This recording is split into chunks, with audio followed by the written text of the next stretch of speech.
Bismillahirrahmanirrahim. Assalamualaikum warahmatullahi wabarakatuh.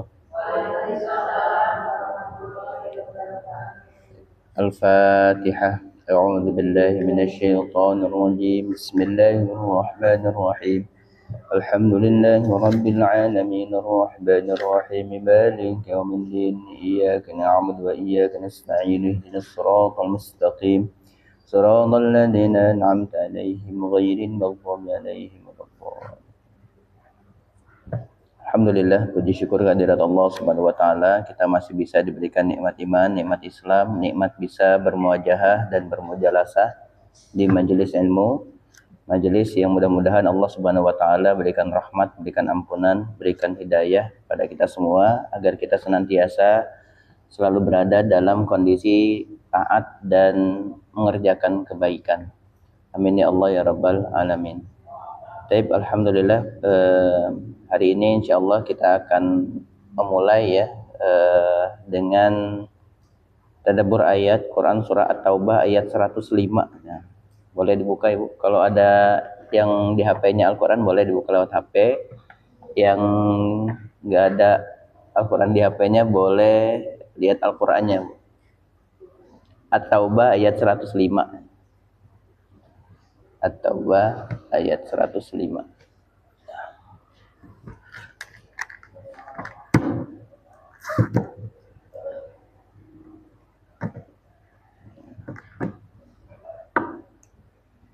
Ya, nanti nyambung dengan An-Nisa ayat 32.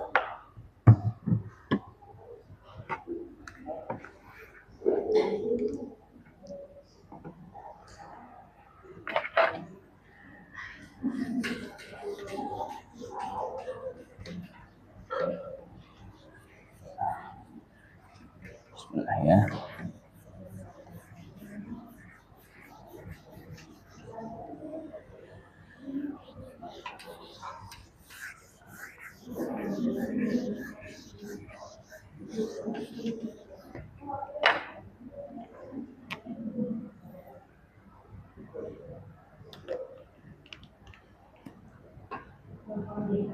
At-Taubah ayat 105. Kemudian Quran surah An-Nisa ayat 32. Nanti Quran surat Az-Zukhruf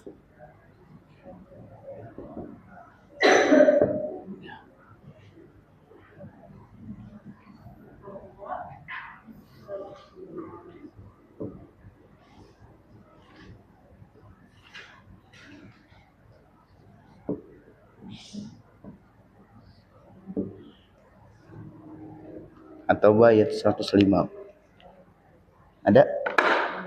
Tidak.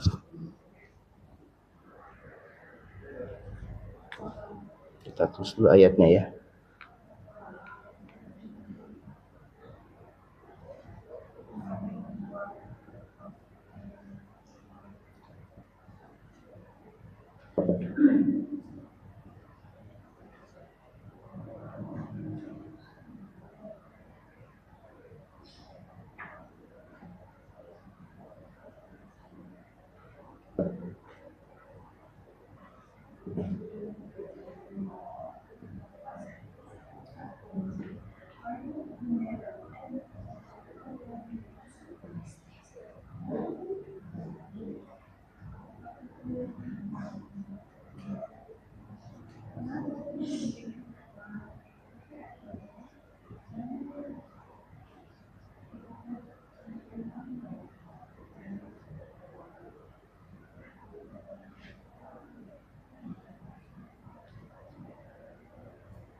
Saturadduna ila alimil ghaibi wasyahadati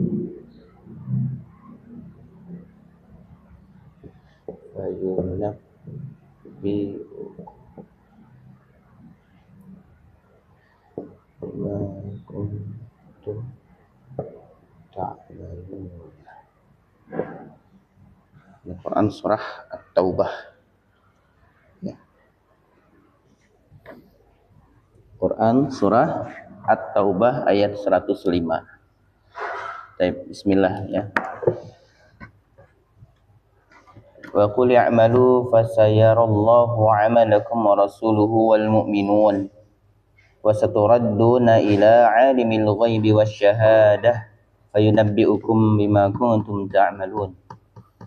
Wa qul i'malu, dan katakanlah, fasayarallahu 'amalakum, bekerjalah kamu, ya, maka Allah akan melihat pekerjaanmu, wa rasuluhu, dan begitu juga rasulnya, wal mu'minun, dan juga orang-orang mukmin. Wa saturadduna ila 'alimil ghaibi wasyahadah, dan kamu akan dikembalikan kepada Allah yang mengetahui yang gaib dan yang nyata. Fayunabbi'ukum bima kuntum ta'malun, lalu diberitakannya pada kamu apa yang telah kamu kerjakan. Nah, ini perintah kepada kita untuk bekerja, Bu. Nah, apakah ini hanya untuk laki-laki saja? Enggak. Untuk perempuan juga. Untuk perempuan juga. Nah, bekerja ini dalam artian kalau buat perempuan tidak hanya untuk dirinya sendiri tapi juga untuk keluarganya. Untuk anak-anaknya. Walaupun tidak wajib, ya, tidak wajib.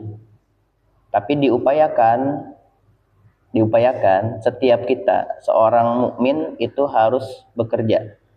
Apa aja, Bu, dikerjain agar terhindar dari berandai-andai dan berangan-angan yang nggak perlu, ya. Kalau bahasa sekarang halu gitu ya. Halu, waduh, nonton Korea, nonton drakor, wah kayaknya seru nih kalau hidupnya kayak begitu gitu. Seru nih kalau tiba-tiba ada opa-opa Korea datang ke sini ngelamar gitu kan. Nah, kan kebanyakan kayak gitu ya, sehingga kita kebanyakan hidupnya di dunia maya, enggak di dunia nyata. Maka ini perintah di dalam Al-Qur'an, wa qul ya'malu fasayarallahu 'amalakum. Bekerjalah kalian, wa qul ya'malu itu dia kita diminta untuk bergerak aja gitu. Bergerak, bekerja, melakukan apapun. Ya, jadi enggak spesifik bekerja, tapi bergerak aja, Bu. Jangan kebanyakan diam, kebanyakan rebahan. Ya, karena apa? Wah, ini dilihat sama Allah dan Rasulnya dan juga orang-orang mukmin yang lain. Sehingga orang-orang tuh akan mengira kita tuh ini orang malas banget gitu ya. Di rumah nggak ngapa-ngapain, diam, cuma scroll HP aja. Tapi kan itu juga gerak, Ustadz, gitu. Scroll HP. Nah, makanya yang di sini itu adalah diingatkan sama Allah, kita akan dikembalikan kepada Allah yang mengetahui yang gaib dan yang nyata. Jadi kalaupun kita sembunyi-sembunyi dari orang-orang yang lain, Allah tetap maha melihat. Status Allah tetap maha melihat. Allah tidak jadi luput dari kita hanya karena kita ngumpet-ngumpet atau sembunyi, nggak melakukan apapun. Ah, elah ini rebahan sebentar mah nggak apa-apa kali, Ustadz. Ya, sebentarnya berapa lama? Kalau 3 hari lama, Bu. Ya, rebahan 3 hari kan lama ya, koma itu. Ya. Dan ini kemudian ada peringatan di akhir ayatnya, fayunabbi'ukum bima kuntum ta'malun. Ya. Kemudian diberitakan, nanti kita akan diperlihatkan apa-apa yang sudah kita lakukan. Benar enggak kita ini rebahan? Benar enggak kita ini bekerja, bergerak, dan yang lain-lain. Nah, maka ini menjadi salah satu hal yang harus kita sadari bersama. Ternyata di dalam Al-Quran ini sudah disinggung, sudah ditegur, sudah dinasehati. Allah langsung yang nasehati di dalam Al-Quran. Dan bahasanya indah banget ya. Wa qul i'malu. Geraklah kamu, gerak aja. Bergerak. Wa qul i'malu fasayarallahu wa amalakum. Enggak usah takut enggak dilihat Allah. Allah pasti melihat. Bahkan bukan hanya Allah, wa rasuluhu wal mu'minun, tapi juga Rasulullah dan orang-orang mukmin. Wa saturadduna ila alimil ghaibi was syahadah, dan kita ini akan ingat, kita ini akan dikembalikan kepada Allah yang mengetahui yang gaib. Gaib itu apa, Bu? Yang enggak kelihatan, yang orang enggak tahu. Allah tetap mengetahui. Bahkan isi hati-hati kita itu tahu. Ya, isi hati-hati kita itu tahu Allah itu. Sehingga ketika ada orang yang dia mungkin di lisannya berkatanya baik, tapi di hatinya itu buruk, maka yang tercatat tetap keburukan di sisi Allah. Karena Allah nggak ngelihat apa yang kelihatan aja. Kalau manusia kan melihat hanya yang kelihatan aja ya. Kesannya, pakai jilbab, rapi, ngaji segala macam, dianggapnya sholihah. Padahal tidak selalu seperti itu. Tampilan itu bisa memukau mata orang, tapi belum tentu bisa memukau Allah. Nah, ini yang harus kita sama-sama sadari. Dan kita akan dikembalikan. Kemudian diberitakan kepada kita, dipampang layar besar, kemudian diperlihatkan apa yang sudah kita lakukan di dunia. Makanya bergeraknya ini kan jadi hal yang patut kita rencanakan ya. Kita geraknya itu gerak dalam kebaikan atau keburukan. Karena sekali gerak kita dalam keburukan, maka tercatatnya buruk. Tapi kalau bahasa Al-Quran itu, yang keburukan itu, setiap keburukan bisa ditambal dengan kebaikan-kebaikan yang lain. Ya. Nah, ini satu di ayat yang pertama. Ya qul wa qul i'malu fasayarallahu amalakum wa rasuluhu wal mu'minun wa saturadduna ila 'alimil ghaibi wasyahadah fayunabbi'ukum bima kuntum ta'malun. Nah, ini penting sekali, pergerakan kita, pekerjaan kita itu harus kita perhatikan. Jangan sampai kemudian gerak yang kita lakukan, pekerjaan yang kita lakukan ini tercatat di sisi Allah sebagai keburukan. Ya. Jadi ini adalah ayat anti rebahan, Bu. Jadi kalau ada yang rebahan, kasih ayat ini, Bu. Wa qul i'malu. Wa qul i'malu. Ya, kerjalah, geraklah gitu ya.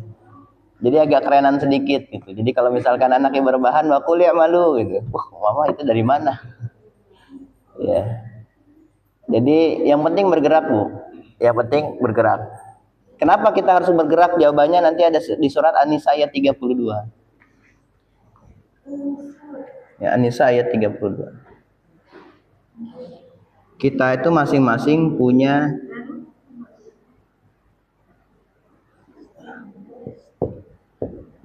nasibun. Ya. Nasibun. Kita punya nasib, punya bagian. Baik ar-rijal ataupun an-nisa, ya. Baik laki-laki ataupun perempuan, dia punya nasibun. Ada di Quran surat An-Nisa ayat 32. Ada, Bu? Sambil dilihat ya.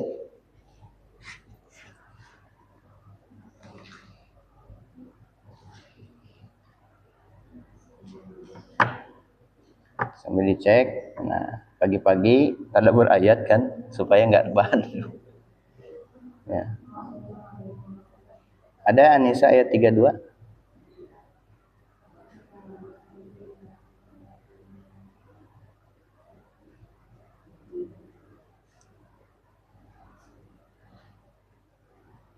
Karena setiap kita punya nasibun ya. Oh itu sih. Bentar. Oh ya, ini ya. Wala tatamannaw ma faddalallahu bi ba'dakum ala ba'din lirrijali nasibum mimma iktasabu. Ya. Nah, itu kata lirrijali nasibum mimma iktasabu, dan setiap laki-laki mereka punya nasibun. Nasibun itu bagian. Nasibun itu bagian. Mimma ktasabu. Kasab itu asal masdarnya kasab. Kasab itu artinya kerja. Ya, tadi wakul malu makanya spesifiknya itu bukan kerja tapi bergerak. Nah, sementara kalau kerja bahasanya itu kasab. Ya, kasab bekerja yang menghasilkan sesuatu itu kasab. Mimma ktasabu. Walin nisa dan setiap perempuan nasibun punya bagiannya mimma ktasabun. Dari apa-apa yang sudah mereka kerjakan. Nah, di sini ada kata was'alullah ya. Ya. Was'alullaha min fadlih innallaha kana bikulli syai'in alima. Dan kita minta mohonlah kepada Allah supaya apa yang sudah kita kerjakan itu menjadi sesuatu yang baik untuk kita. Ya. Dan ini kalau di awal ayatnya wala tatamannau ya, itu kita diminta jangan iri sama kondisi orang lain. Kalau kita sudah mulai iri dengan kondisi orang lain, maka yang harus kita lakukan apa? Kasab, kerja aja udah. Fokus sama pekerjaan kita. Selebihnya was'alullah ya, selebihnya kemudian minta sama Allah. Dan memintalah kepada Allah. Allahumma inna nas'aluka rizqan thayyiban. Ya Allah, saya meminta kepada Engkau rezeki yang thayyib, yang baik. Nah, ini salah satu untuk supaya kita hilang rasa iri kepada orang lain adalah dengan fokus terhadap pekerjaan kita sendiri. Karena setiap orang sudah dapat bagiannya, punya nasibunnya masing-masing. Jadi nasib itu tergantung apa? Tergantung kasab.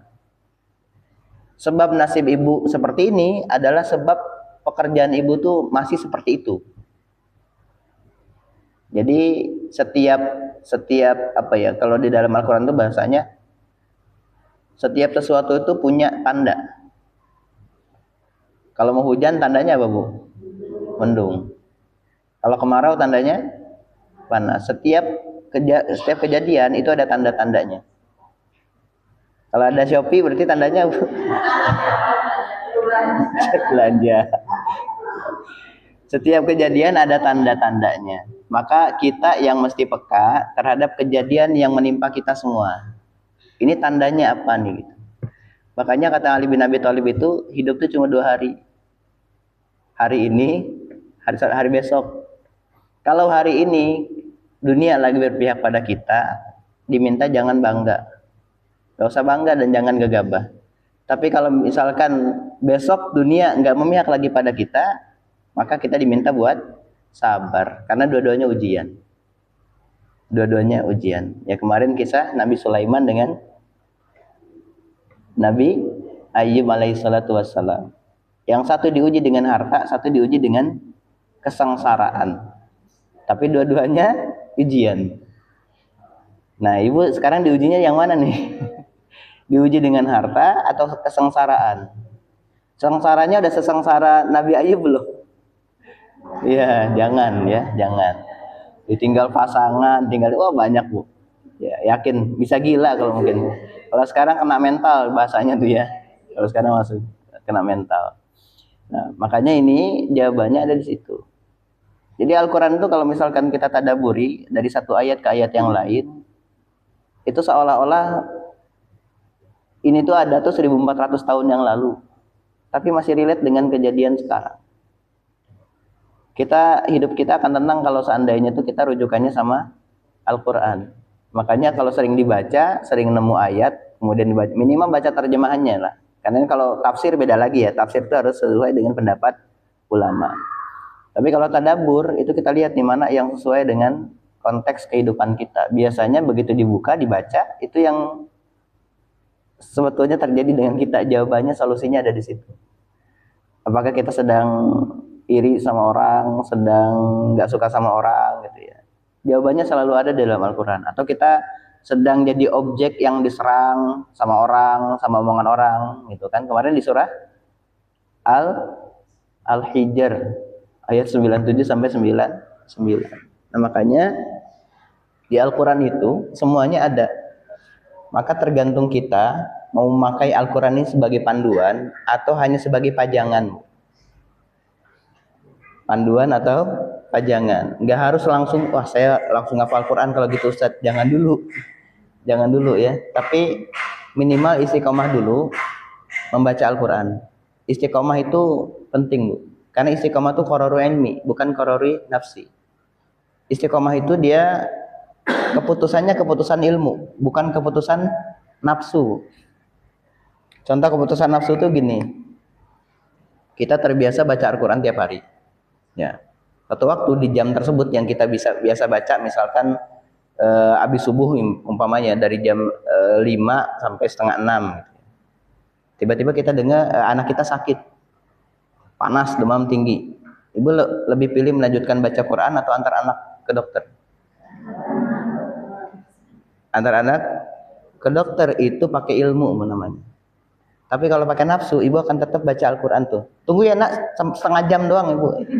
Setengah 6 nih sampai setengah 6. Anaknya udah kejat-kejat Bu, udah koma, udah kejat-kejat, udah step gitu ya.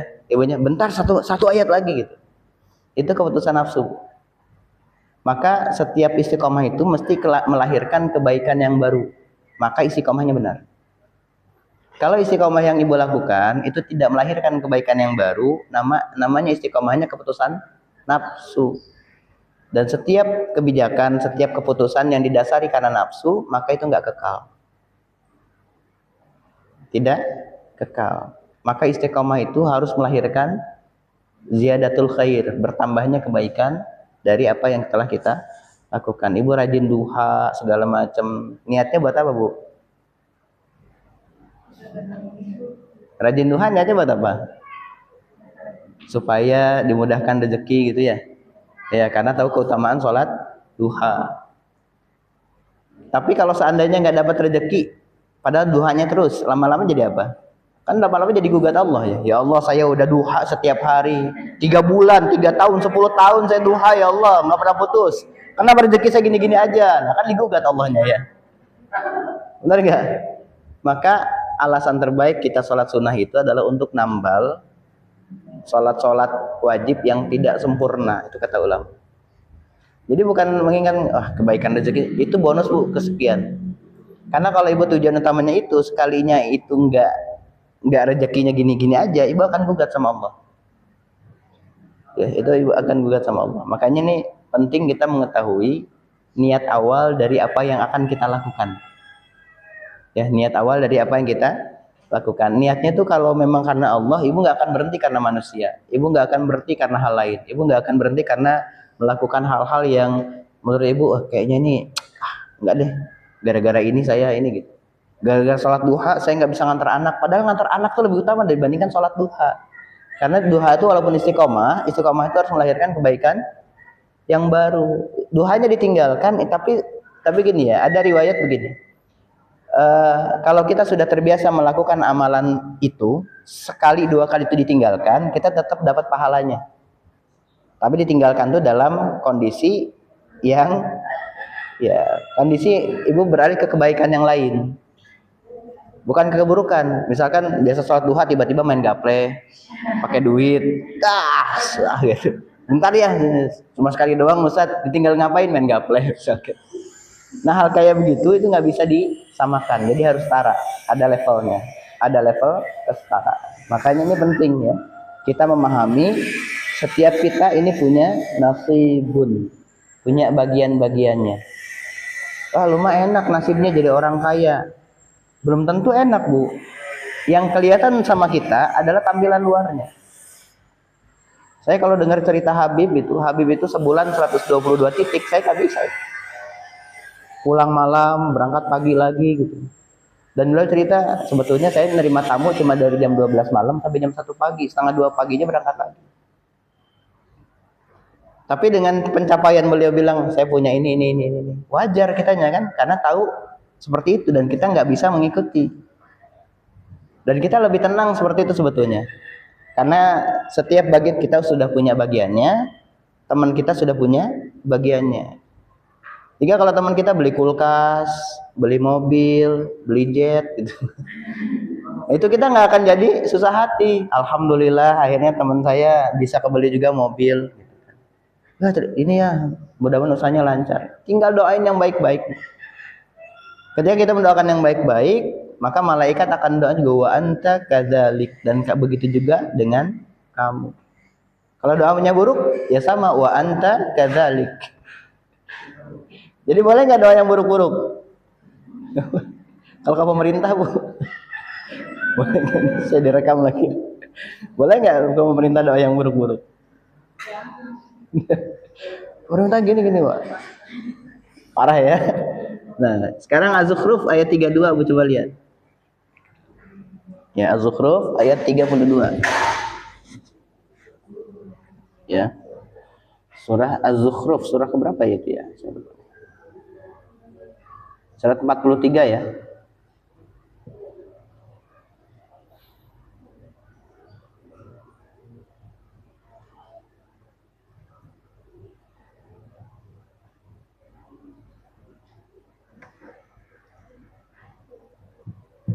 Nah, lihat ini. Makanya ini nyambung ya. Makanya ini nyambung surat At-Taubah 105, kemudian An-Nisa ayat 32, Az-Zukhruf ayat 32.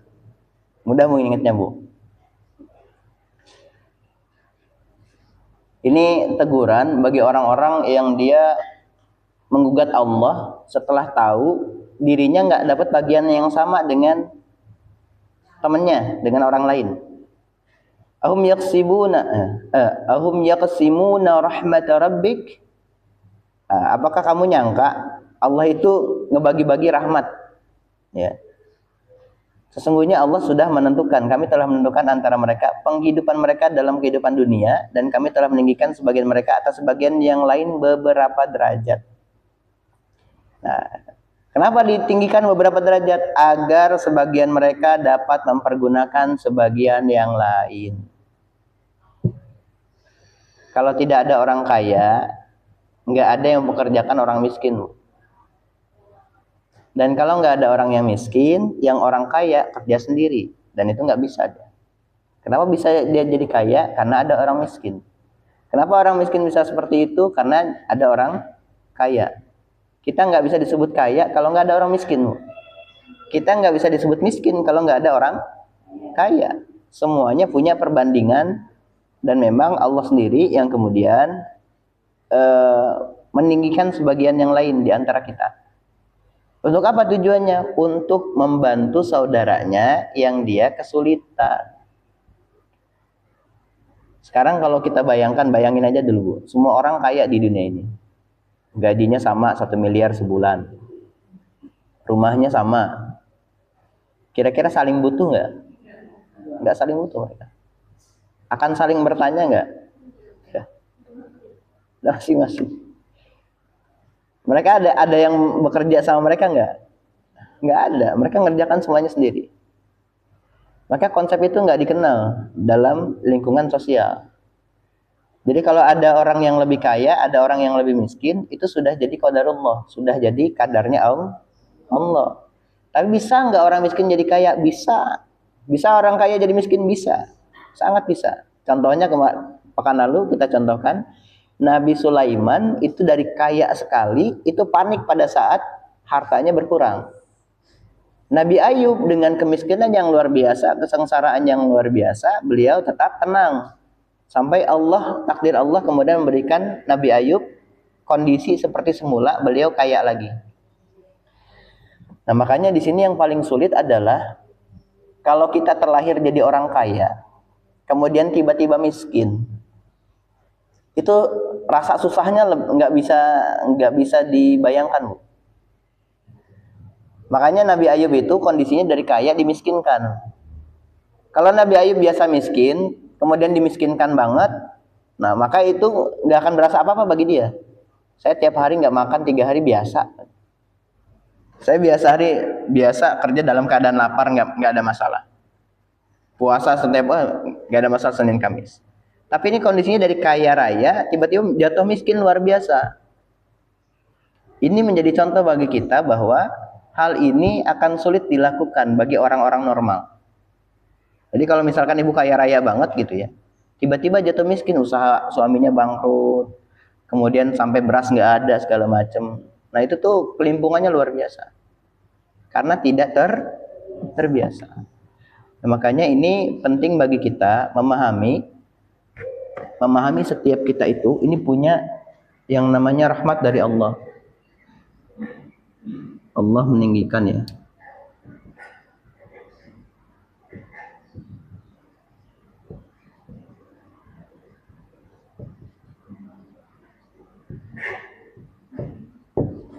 Jadi kalau kita diberikan kekayaan, kita diberikan kemampuan yang berlebih, rezeki yang lebih dari Allah Subhanahu wa taala, maka tujuannya semata-mata hanya untuk membantu saudaranya yang dia kekurangan.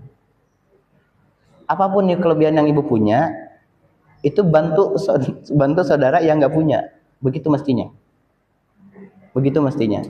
Dan dulu Nabi itu sampai dengan para sahabat ya, saking dekatnya Nabi dengan para sahabat, beliau tuh tahu ada berapa uang yang ada di kantong para sahabat. Si ini punya segini, ini punya segini, ini punya segini. Sehingga ketika temannya nih, uang kamu kebanyakan nih. Terus harus kemana kan ya Rasul? Ini teman kamu lagi nggak punya uang, bayarkan hutang dia, saya bayar. Makanya konsepnya nanti, ini konsepnya, konsep kedekatan itu kan kemarin ada 4 ya. Ada yang masih ingat nggak? Ta'aruf, terus yang kedua tafahum, yang ketiga ta'awun, yang keempat takaful. Ini konsep kedekatan. Maka ketika Allah bilang meninggalkan sebagian yang lain untuk menolong sebagian yang lain yang dia kekurangan, maksudnya apa? Nanti tergantung kedekatannya. Misalkan kita ini kaya raya di sini semua. Kemudian kita ngebantu saudara kita di Gaza. Sementara di tetangga samping rumah ada yang kelaparan dan nggak makan 3 hari. Mana yang lebih utama? Tetangga dulu. Yang di dalam dulu, baru yang di luar. Upayakan yang di dalam dulu. Ya. Karena nanti ini konsepnya nanti ada yang cuma sekedar kenal, ta'aruf itu sekedar kenal. Cuma sekedar kenal, cuma tahu nama doang, tahu tempat tinggalnya di mana, tapi nggak pernah ngobrol, nggak pernah diskusi, apalagi bercanda, nggak pernah. Nah, yang kedua tafahum, saling memahami. Kalau dia tingkatnya udah saling memahami, artinya udah kenal, kemudian tahu, pernah ngobrol sekali 2 kali. Akhirnya apa? Oh iya, kalau saya ngomong kayak begini, dia nggak suka. Akhirnya hati-hati sekali ngomong, karena tahu dia tidak suka. Akhirnya ngomongnya yang disuka-suka aja sama lawan bicaranya. Ini masih tahapannya tafahum. Yang ketiga, ta'awun. Ini udah saling tolong-menolong, saling tolong. Nah, kalau saling tolong, frekuensinya udah lebih tinggi ketemunya dibandingkan yang tafahum. Udah nongkrong bareng. Kalau bahasa sekarang itu satu circle ya, satu kelompok lah ya, satu kelompok. Nah, ibu tahu kalau ibu ngomong kayak gitu, lawan bicaranya nggak suka, tapi tetap diomongin. Dan jatuhnya lawan bicaranya nggak tersinggung, malah ketawa bareng, malah dibalas lagi. Nah, balas-balasan seperti ini yang nggak masuk di Quran surat Al-Hujurat ayat 11. Yang kita nggak boleh memperolok-olok wanita lain. Tapi kalau dia jadi gini, kalau di Al-Hujurat ayat 11 itu, ini contohnya perempuan lagi, Bu. Contohnya perempuan. Ini bukan kata saya, kata Al-Qur'an ya. Perempuan itu senangnya berkelompok. Nanti ada kelompok A, ada kelompok B. Misalkan ya ini kelompok A, kelompok B. Kemudian salah satu di antara mereka berselisih. Yang A ada 10 orang, 10 orang. Kelompok A salah satunya ada yang berselisih dengan kelompok B, maka yang 1 orang ini akan bilang ke 9 orang yang lain, tolong jangan deketin si ini, kelompok B. Ini di Al-Qur'an, bukan kata saya. Boleh dicek ini. Di Al-Qur'an ini. Jadi ini memang ditegur langsung. Ini dari Bani Salamah, dulu tuh namanya Bani Salamah. Ada kalangan dari Bani Salamah. Di tafsirnya itu, di asbabun nuzulnya. Di Bani Salamah ada dua kelompok kayak begini. Satu orang doang padahal yang bermasalah, Bu, enggak semuanya. Tapi akhirnya apa? Semuanya jadi bermasalah dengan kelompok yang lain. Saling menertawakan. Jadi kelompok A ngetawain kelompok B, kelompok B juga menertawakan kelompok A. Sampai ditegur, bisa jadi yang ditertawakan, yang diperolok-olok itu derajatnya lebih tinggi dibandingkan yang menertawakan. Itu di situ bahasa. Berarti kalau misalkan dia ngetawain yang kelompoknya, marah nggak ini? Kelompok A bercanda, memperolok-olok kelompok A lagi, yang di anggota kelompoknya. Tersinggung nggak dia? Enggak. Yang bisa jadi tersinggung adalah kelompok B yang dia mungkin levelnya baru ini sama ini, tapi tidak ini. Kalau yang udah masuk kelompok, ini levelnya udah ta'awun, bahkan mungkin sudah takaful, saling nanggung beban. Ya, saling tanggung beban.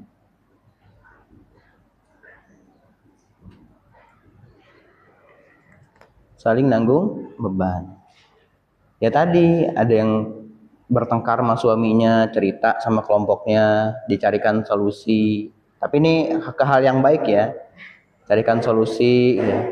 Kalau bukan malah diajak kriminal, oke kita bunuh aja, kita gorok ya. Ada nggak gitu? Ada, Bu. Ada. Kelompoknya toksik ya, toksik. Jadi ketika dia cerita, bawaannya tuh hawanya negatif terus. Ayo kita serang, kriminal aja gitu. Nah ini enggak mestinya. Harusnya saling nasihati. Dia makanya takaful itu dia saling tanggung jawab, saling tanggung beban. Yang dengan seperti itu tuh bisa saling berempati, saling bersimpati. Temennya ada yang kena musibah, datang bawa hadiah, dijenguk segala macam. Nah ini dia takaful tuh levelnya. Apakah di majelis ini semuanya levelnya sama ini? Enggak juga saya. Mungkin ada cuma ta'aruf, ada yang tabahum. Oh iya satu majelis gitu kan ada ya. Ya. Makanya kan cara bicara, cara bercanda, gestur kita akan berbeda, Bu. Kok dia sama si itu kayaknya enjoy ya, sama saya begini-begini aja, sama saya kok kayaknya ketus banget gitu. Mungkin kita belum sedekat itu mungkin. Jadi kita kalau paham ini, Bu, kita akan sadar posisi diri kita, oh berarti kita di luar circle-nya. Ya udahlah, sekedar kenal aja, cukup. Tidak berarti memutus silaturahmi. Nah, ini yang harus dipahami semua ya. Ini bukan kata saya ya, ini kata surah Al-Hujurat ayat 11. Jadi di ayat 10-nya tuh innamal mu'minuna ikhwah, setiap mukmin itu bersaudara. Tapi di ayat 11-nya diceritakan ada dua kelompok perempuan yang dia saling berselisih. Kan kontradiktif tuh ayatnya. Harusnya kalau ayat pertamanya perdamaian, yang selanjutnya solusi perdamaiannya, kan ini enggak, Bu. Malah mengisahkan ini.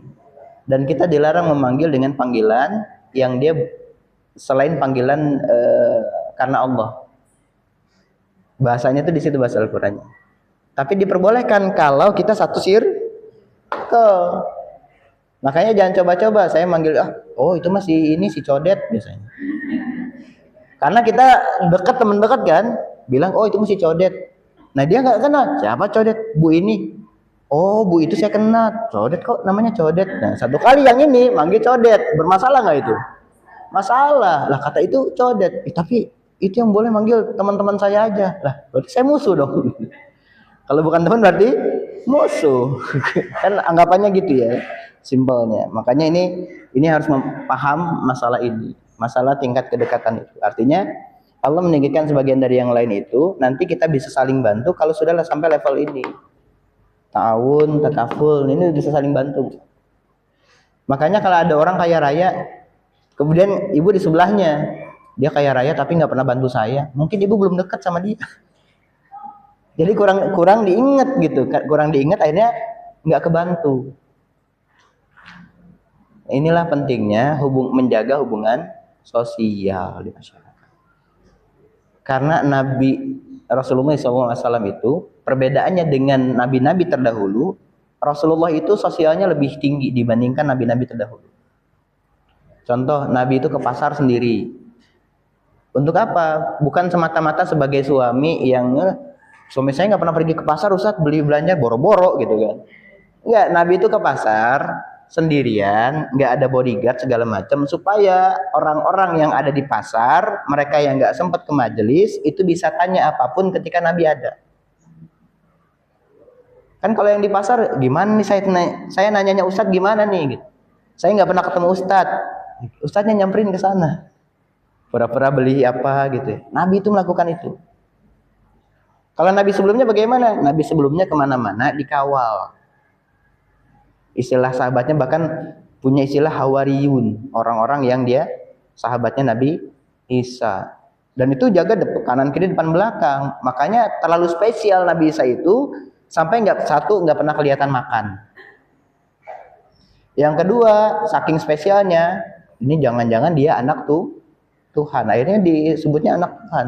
Padahal Nabi Isa nggak pernah mengklaim dirinya anak Tuhan. Tapi orang lain yang ngeklaim gara-gara apa? Sikapnya ketika berada di lingkungan masyarakat. Jadi sikap sosial ini penting. Penting supaya apa? Agar orang-orang itu tidak menganggap kita sebagai orang yang buruk atau berprasangka kita ekspektasinya terlalu baik gitu. Over expectation.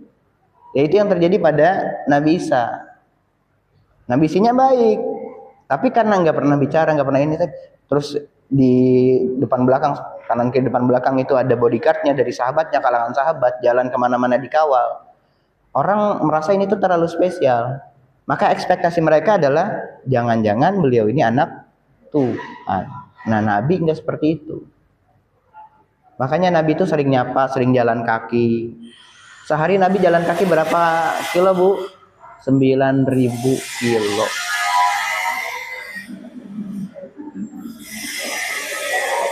Itu bolak-balik, Bu. Bolak-balik. Ya kurang lebih ya kalau nggak salah ya. Kalau nggak 9.000 atau berapa lah. Pokoknya yang pernah saya pelajari segitu. 9.000 kilo. Karena dulu nggak ada alat transportasi, ada unta, Bu.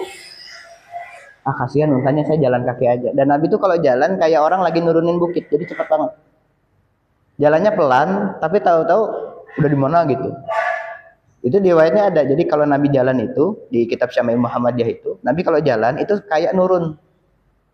Kayak nurun. Gimana sih kalau kita jalan turun, kan cepat banget ya. Nah, Nabi itu kayak begitu. Tapi kelihatannya santai, nggak ngos-ngosan. Santai aja jalan turunan. Ibu makanya kalau ikut berjalan di belakang Nabi, ngos-ngosan. Ini juga mungkin yang jadi sebab kenapa kodimnya Nabi, orang-orang yang sekeliling Nabi yang bawain sendal, bawain siwak, bawain apa segala macam, bawain pakaian, itu adalah anak-anak muda semua. Itu anak-anak muda semua, Bu. Jadi Nabi kemana-mana tuh ada kodimnya, ada yang bawain sendalnya, ada yang bawain siwaknya, ada yang bawain air untuk wudunya dan yang lain. Ya, makanya ini menjadi salah satu tatanan sosial yang nggak didapat sama nabi-nabi sebelumnya. Jadi itu kenapa nabi sebelumnya itu dianggapnya nabi itu adalah mahkota, nabi itu adalah kekuasaan. Nah, Rasulullah memutus anggapan itu. Jadi beliau tetap bantu orang, ya, dan sebagainya. Makanya nanti, nah kita masuk ke intinya sini, Bu. Jadi ada satu hadis panjang terkait dengan pada saat Nabi pertama kali dapat wahyu. Ketemu Jibril, menggigil, ketakutannya luar biasa. Kemudian pulang ketemu Sayyidatuna Khadijah. Dan ini yang harus saya sampaikan ya. Kenapa harus Sayyidatuna Khadijah? Kenapa harus beliau? Kenapa harus orang yang lebih tua? Orang yang lebih matang dari Nabi. Kenapa usianya harus terpaut 15 tahun dan yang lain-lain? Ya. Jadi Nabi itu begitu pulang menggigil kan, pucat mukanya. Ya disambut sama istrinya Sayyidah Khadijah. Itu enggak ditanya sepatah kata apapun. Nabi cuma bilang zammiluni, selimutilah saya. Itu enggak banyak tanya. Tidak banyak tanya istrinya ini, langsung diselimutin, dipeluk. Begitu dipeluk, Nabi cerita semua apa yang terjadi pada dirinya.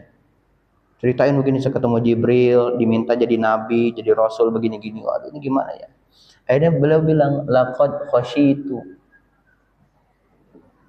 Laqad khasyitu.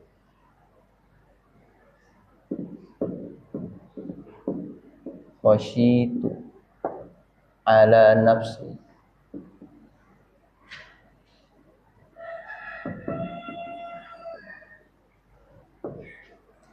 Laqad khasyitu. Ini kenapa pakainya khasyah gitu. Khasyitu. Apa artinya ini tuh? Sungguh. Ini laqad itu kalau nahunya lamnya ini lam taukid. Lam taukid itu mempertegas. Qad itu sumpah. Jadi kayak beneran ini terjadi sama saya nih. Kayak membayangkan sesuatu, tapi sesuatu itu kayak di depan mata gitu. Ya, jadi kayak ibu bayangin sesuatu, ini sesuatunya depan mata nih gitu. Nyata depan saya dan ini beneran terjadi sama saya. Laqad khasyitu. Khawatir. Takut ya. Makanya di dalam Al-Qur'an ada kata innama yakhsyallaha min ibadihil ulama. Sungguhnya ulama itu apa? Orang-orang yang takut terhadap Allah, khasyah ini. Kenapa enggak bilang akhaftu? Karena akhaf juga dia takut. Kenapa enggak bilang akhaftu? Akhaftu. Ya. Kenapa enggak bilang akhaftu? Ya. Karena takut di sini, ini takut terhadap sesuatu yang kelihatan panca indera. Kemudian tujuannya untuk apa? Tujuannya untuk menjauh. Contoh misalkan gini, ibu di depan ibu ada singa, Bu. Lagi lapar. Ibu lewat situ, set, singanya lewat. Apa yang terjadi? Ibu mau ngapain? Kabur pasti. Kabur. Nah, itu namanya akhaf, Bu. Ya, ini namanya akhaf. Takut yang tujuannya untuk pergi menjauh dari apa yang dilihat. Tapi kalau khasyah, ini khasyitu. Kenapa pakainya khasyitu? Saya khawatir, takut. Takut untuk apa? Ini takut mengecewakan, takut tidak amanah terhadap yang memberi amanah. Ini takutnya beda ya. Takut karena segan. Takut mengecewakan. Contoh misalkan begini, ibu kan punya orang tua ya. Ya. Terus pada saat pembagian rapot, aduh takut nih saya. Takutnya kenapa kira-kira? Takut hasilnya mengecewakan orang tua. Nah, itu namanya khasyah, Bu. Bukan akhaf. Karena akhaf itu pasti tujuannya untuk menghindar dari apa yang ibu takuti. Tapi kalau khasyah, khasyitu, makanya dia khasyitu ala nafsi, saya ini takut terhadap diri saya. Takut di sini adalah takut dirinya tidak amanah terhadap amanah yang diberikan oleh Allah Subhanahu wa taala. Coba bayangkan. Masya Allah ya. Makanya disebutkan ulama itu innama yakhsyallaha min ibadihil ulama. Ulama itu siapa? Ulama itu adalah orang-orang yang dia takut apabila ilmu yang sudah dia pelajari, ilmu yang sudah Allah kasih itu tidak menjadikan dirinya kemudian amanah. Takut nanti diminta pertanggungjawabannya di hadapan Allah, kamu ternyata tidak amanah, udah saya kasih ilmu, kasih ini segala macam, tapi kamu tidak amanah. Itu namanya takut. Ya. Jadi orang alim itu, orang-orang yang berilmu, dia takutnya khasyah, bukan khauf. Bukan akhaf. Tapi khasyah. Dan di sini Nabi mengatakan itu. Banyak ulama warasatul anbiya, ulama itu pewaris para nabi, yang diwarisi salah satunya adalah rasa takut terhadap Allah, takut tidak amanah terhadap ilmu yang diemban, yang dipegang. Begitu maksudnya. Ya, sampai sini paham Bu ya? Nah, makanya ini laqad khasyitu ala nafsi. Nabi itu bilang kayak begitu. Ini yang bikin jawaban Sayyidah Khadijah, kenapa harus memang beliau udah. Bayangkan itu kalau orang anak milenial. Wah, Bu. Contoh gini ya, ini saya ambil contoh begini. Suami ibu pulang kerja. Cerita di tempat kerja ada begini. Panjang.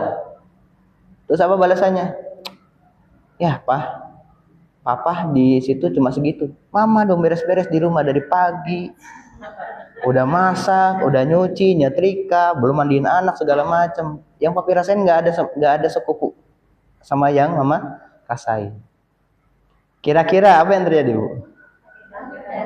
Adu nasib malah, adu nasib.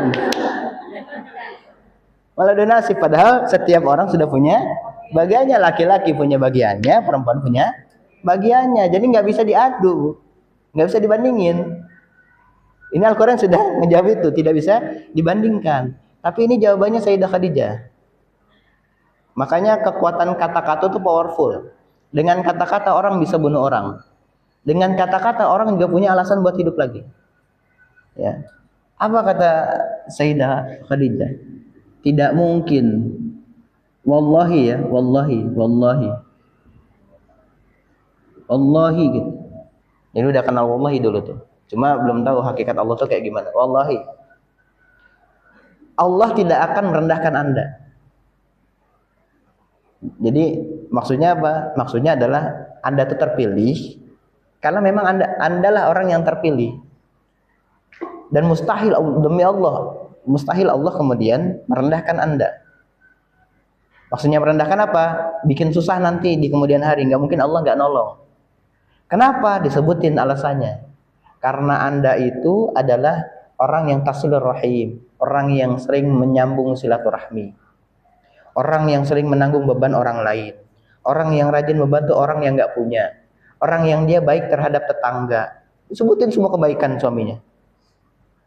Akhirnya apa? Nabi Muhammad tidak merasa sendirian menjalani kehidupan sebagai seorang nabi. Disupport sama Sayyidah Khadijah. Bahkan seluruh harta Sayyidah Khadijah itu diberikan untuk dakwahnya Nabi. Disupport betul-betul. Jadi kalau misalkan suami ibu datang pulang-pulang cerita, "Mah, papa diminta jadi posisinya begini. Menurut mama gimana?" "Alah, di rumah juga begitu." Nah, kira-kira suaminya ini merasa tersupport nggak, Bu? Enggak. Yang ada apa? Suaminya malah, elah ini merasa sendiri karena nggak merasa disupport sama ibu. Nah, ini penting, ini komunikasi yang dilakukan sama Sayyidah Khadijah ini luar biasa. Kebayang, ini kalau yang jadi istrinya adalah orang-orang gen alpha, gen milenial, habis sudah Nabi. Nggak jadi nih Nabi nih. Khawatir terus jadinya. Wah, benar kalau gitu saya khawatir terus ini. Tiap hari pasti Nabi itu overthinking. Ini udah lagi overthinking itu. Laqad khasyitu ala nafsi. Udah overthinking banget kan? Saya tuh aduh gimana gini. Terus jawabannya gitu. Nah, akhirnya makin overthinking, Bu. Alah, gitu aja. Repot. Gampang nih. Jadi disebutkan sekian kebaikan suaminya. Gak mungkin Allah itu gak milih kamu tanpa alasan. Kamu ini sering begini, ini. Kebaikannya semua disebutin. Akhirnya merasa tersupport. Tenang Nabi di situ. Akhirnya tidur kan. Begitu tidur dibangunin. Ya ayyuhal mudaththir. Hai orang-orang yang berselimut. Turun lagi ayat gitu ya. Makin takut lagi. Ada Sayyidah Khadijah lagi, tenangin lagi gitu. Bahkan seluruh hartanya Sayyidah Khadijah itu sama Nabi. Pokoknya udah pakai harta saya ini semuanya, pakai untuk kamu dakwah. Pakai aja. Kamu butuh apa pakai. Butuh beli kendaraan pakai buat dakwah. Butuh beli ini pakai. Butuh untuk sedekah, butuh infak biar orang mau masuk Islam pakai. Semuanya dimudahkan sama Sayyidatina Khadijah. Bahkan di akhir hayatnya itu di pangkuan Nabi, Sayyidah Khadijah ketika mau wafat, beliau masih sempat bilang, "Ya Muhammad, kalau seandainya kamu mau dakwah, kemudian kamu mau lewati dari laut, harus nyebrang laut, dan seluruh harta saya sudah habis kamu pergunakan untuk dakwah, maka kamu pergi ke kuburan saya. Kamu gali kuburan saya, ambil tulang belulangnya, bangun jembatan agar kamu bisa melintasi laut itu dan kamu bisa berdakwah." Jadi sampai akhir hayatnya, ini Sayyidah Khadijah tetap mensupport Nabi. Makanya Nabi nggak pernah merasa sendirian. Sehingga tahun di mana Sayyidah Khadijah ini wafat, itu menjadi amul huzni, tahun kesedihan bagi Nabi. Karena Nabi juga manusia. Sekitar 4 atau 5 hari Nabi itu nggak keluar rumah. Sahabat pada bingung, ya udah gimana ini Nabi kena mental. Ibaratnya saya dakwah nggak ada lagi yang support. Jadi Nabi pernah kena mental? Pernah, Bu. Sekelas Nabi pernah kena mental. Setiap Nabi pernah punya masa kena mental. Nabi Nuh kena mental sama anaknya karena anaknya nggak mau nurut. Nabi Lut kena mental sama istrinya juga istrinya karena nggak mau nurut. Nabi Adam kena mental karena anaknya ngebunuh anaknya lagi. Semua Nabi punya posisi kena mental pernah. Pernah kena overthinking pernah. Ini Nabi Muhammad pernah kena overthinking. Ini kalimat overthinking, Bu. Laqad khasyitu 'ala nafsi. Jadi kalau misalkan ibu diminta jadi ini ya, Bu, nanti tolong jadi Bu RT ya. Laqad khasyitu 'ala nafsi. Biar gaya. Saya khawatir dengan diri saya nanti, gitu, takut nggak amanah. Padahal cuma bilang saya nggak amanah, takut nggak amanah gitu. Tapi gaya laqad khasyitu 'ala nafsi. Ya, akhirnya ini penting. Kenapa harus Sayyidah Khadijah? Nah, makanya bagaimana cara istri mensupport suami, kata-kata yang keluar dari mulut ibu itu bisa menguatkan suami atau melemahkan mereka. Ini bukan POV saya sebagai suami enggak ya, tapi POV sebagai Rasulullah Sallallahu Alaihi Wasallam ketika dapat Sayyidatuna Khadijah. Dan kenapa memang Sayyidatuna Khadijah? Karena yang udah usia 40 itu usia matang, Bu. Usia 40 itu adalah usia matang seorang manusia.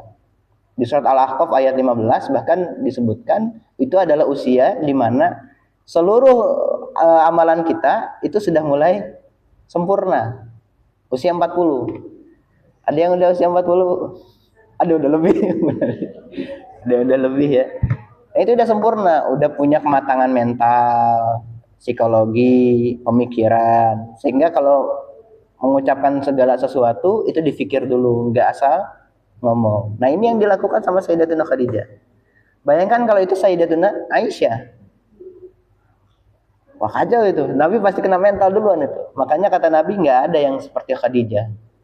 Jadi secemburu apapun Sayyidatuna Aisyah, Ummul Mukminin Sayyidatuna Aisyah, cemburu sama Sayyidatuna Khadijah, beliau tetap bilang kata Nabi, memang nggak ada yang kayak Khadijah. Disebutkan segala kebaikan Khadijah gantian. Khadijah tuh begini, gini, kamu enggak, kamu gini, kamu enggak. Sampai kena mental Sayyidatuna Khadijah, Aisyah itu. Cemburunya parah itu. Cemburunya parah. Dengan orang yang sudah enggak ada, Bu. Dengan orang yang sudah tidak ada. Makanya kata Nabi enggak ada yang bisa gantikan Sayyidatuna Khadijah. Dia tetap nomor 1. Tetap nomor 1. Dan Nabi itu selalu nyebut-nyebut nama Sayyidatuna Khadijah, masih sering kebawa mimpi. Coba kebayang nggak? Sampai sering kebawa mimpi. Dan itu sebelahnya istrinya itu nyebut Khadijah, sebelahnya Aisyah. Bete nggak, Bu? Tapi orangnya udah nggak ada, makanya nggak bisa dibantah. Dan karena udah nggak ada, setiap kebaikannya disebut sama Nabi lancar semua. Karena nggak punya potensi berubah. Kalau ibu masih hidup, disebutin kebaikannya, jangan senang dulu, Bu, bisa berubah nanti. Bisa berubah. Karena ada satu riwayat hadis itu bilang kayak begini, nanti orang itu masuk surga itu bisa jadi begini. Ada orang yang dia seumur hidupnya melakukan kebaikan. Begitu meninggal, udah selangkah mau ke surga, dia melakukan amalan penghuni neraka, maka dia masuk neraka. Ada orang yang dia sehari-hari dari awal hidupnya sampai mau menjelang meninggal kematian, dia melakukan amalan ahli neraka. Sejengkal sudah mau masuk neraka, tiba-tiba dia mengamalkan ahli surga, maka dia masuk surga. Jadi selama masih hidup potensi kita, ini masih surga neraka, Bu. Belum pasti, saya aja masih surga neraka ini. Belum pasti, semuanya kita ini masih belum pasti, kita ini surga atau neraka. Pastinya ketika sudah meninggal, yang orang ingat terhadap kita, itu adalah orang seperti apa. Ya, makanya nanti persaksiannya dari orang min ahlil khair, khair. Nah, makanya ini penting ya. Penting menjaga hubungan sosial, utamanya pertamanya dengan pasangan. Karena mereka adalah orang yang pertama kali nanti ditanya, ibu tuh kayak gimana? Ibu tuh suami itu udah ridho belum sama ibu? Ya, suami udah ridho atau belum? Atau ibu udah ridho belum terhadap suami? Makanya masalah komunikasi itu punya skill tersendiri. Jadi kalau mau baca kisahnya Sayyidah Khadijah itu banyak. Bagaimana serangkaian perkataan dan perbuatan Sayyidatuna Khadijah yang bikin Nabi itu kagum. Kemudian Nabi yang tadinya kena mental, dia tenang lagi. Yang overthinking jadi kemudian thinking lagi, nggak over gitu ya. Bisa bersikap tenang dan yang lain-lain. Makanya ini penting kita punya pasangan yang dia bisa saling ingatkan, saling menguatkan. Bisa jadi kitanya buruk, pasangan kita baik. Bisa jadi kitanya baik, pasangan kita buruk. Nah ini saling melengkapi. Tapi ada juga yang dia di Al-Quran itu pasangannya buruk dua-duanya. Ada juga baik dua-duanya. Kisah yang baik dua-duanya misalkan Ali Imran, keluarga Imran. Nah itu sekeluarga baik semua. Bahkan keturunan-keturunannya baik semua. Ya. Kemudian yang dia buruk dua-duanya apa? Keluarganya Abu Lahab. Wa imra'atuhu hammalatal hatab. Dan istrinya juga jadi kayu bakar. Dia sama suaminya. Jadi sepakat itu, dua-duanya tukang onar. Nah, tinggal lihat berkaca diri, ibu yang tukang onarnya atau yang bagian ngingetin. Atau suami yang tukang onar, ibu yang bagian ngingetin. Karena semuanya sudah Allah gariskan, sudah punya nasibun masing-masing. Nimak tersebut. Ya. Nah, mudah-mudahan ini menjadi awal supaya nanti berjalannya vaksin ini bukan hanya kita belajar Al-Quran aja, tapi juga tadabbur ayatnya ada, kemudian hadisnya juga ada dan lain-lain.